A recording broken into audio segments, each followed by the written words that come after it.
1 मई से 15 बैंकों का विलय। आपका भी है अकाउंट तो क्या करें? क्या होगा खाता धारकों पर असर? मई महीने में बैंकिंग सेक्टर से जुड़े कई बदलाव होने जा रहे हैं। बैंकों की छुट्टियां हो या फिर एटीएम से कैश निकालने का चार्ज, 1 मई से बैंकिंग नियम से जुड़े कई नियम बदल जाएंगे। सरकार ने एक राज्य क्षेत्रीय ग्रामीण बैंक नीति को हरी झंडी दिखा दी है। इसके तहत अब 1 मई से 15 ग्रामीण बैंकों का विलय होने वाला है। 1 मई से 43 आरआरबी में से 15 बैंकों का विलय होगा। क्यों हो रहा है बैंकों का विलय? इस विलय के साथ ही देश में क्षेत्रीय ग्रामीण बैंकों की संख्या 43 से घटकर 28 रह जाएगी। जिन 15 बैंकों का विलय होगा उसमें आंध्र प्रदेश, उत्तर प्रदेश, पश्चिम बंगाल, बिहार, गुजरात, जम्मू कश्मीर, कर्नाटक, मध्य प्रदेश, महाराष्ट्र, ओडिशा और राजस्थान के ग्रामीण बैंक शामिल हैं। बैंकों के विलय से बैंकिंग सिस्टम बेहतर होंगे।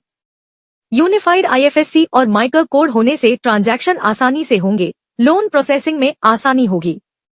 बैंकों के विलय से क्या होगा असर? बैंकों के विलय से बैंक खाता धारकों पर क्या असर होगा, इसे लेकर लोगों के मन में सवाल है। जिन लोगों के बैंक खाते उस बैंकों में है, उनके मन में सवाल है कि विलय के बाद उनकी जमा पूंजी का क्या होगा। बैंकों के मर्जर से ग्राहकों को कुछ बदलाव देखने को मिल सकते हैं। हालांकि उनकी जमा पूंजी, सेविंग या लोन पर कोई असर नहीं होगा। बैंकों के विलय से थोड़े पेपर वर्क बढ़ सकते हैं। उनके बैंक का नाम और आईएफएससी कोड बदल सकता है। मर्जर के बाद बने नए बैंक का पासबुक और चेकबुक लेना पड़ सकता है। खाता धारकों की पुरानी कस्टमर आईडी या अकाउंट नंबर में भी बदलाव हो सकता है। खास बात यह है कि बैंकों के विलय से उनके खाते में जमा पैसों, बैंक बैलेंस, एफडी, आरडी या लोन पर कोई असर नहीं होगा। क्या है एक राज्य एक आरआरबी पॉलिसी? सरकार ने 1 मई से एक राज्य में एक ग्रामीण बैंक पॉलिसी लागू की है।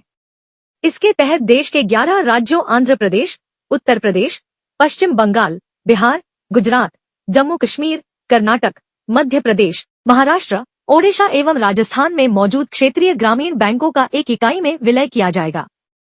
इस तरह एक राज्य एक आरआरबी के लक्ष्य को साकार किया जा सकेगा। किसका किसमें होगा विलय? क्षेत्रीय ग्रामीण बैंक अधिनियम 1976 की धारा 23(1) के तहत प्रदत्त शक्तियों के अनुरूप ये आरआरबी एक एकल इकाई में एकीकृत हो जाएंगे। इसी क्रम में union bank of India, Canara bank, Indian bank और भारतीय स्टेट बैंक द्वारा प्रायोजित चैतन्य गोदावरी ग्रामीण बैंक, आंध्र प्रगति ग्रामीण बैंक, सप्तगिरी ग्रामीण बैंक और आंध्र प्रदेश ग्रामीण विकास बैंक को आंध्र प्रदेश ग्रामीण बैंक के रूप में मिला दिया जाएगा। इस विलय के तहत उत्तर प्रदेश में मौजूद Baroda UP bank, Aryavart bank और प्रथमा यूपी ग्रामीण बैंक को उत्तर प्रदेश ग्रामीण बैंक नाम की इकाई में मिला दिया गया है, जिसका मुख्यालय बैंक ऑफ बड़ौदा के प्रायोजन के तहत लखनऊ में होगा। पश्चिम बंगाल में संचालित बंगीय ग्रामीण विकास, पश्चिम बंग ग्रामीण बैंक और उत्तर बंग क्षेत्रीय ग्रामीण बैंक को पश्चिम बंगाल ग्रामीण बैंक में मिला दिया जाएगा। दक्षिण बिहार ग्रामीण बैंक और उत्तर बिहार ग्रामीण बैंक को मिलाकर बिहार ग्रामीण बैंक बनेगा, जिसका मुख्यालय पटना में होगा। गुजरात में बड़ौदा गुजरात ग्रामीण बैंक और सौराष्ट्र ग्रामीण बैंक को मिलाकर गुजरात ग्रामीण बैंक बनाया जाएगा।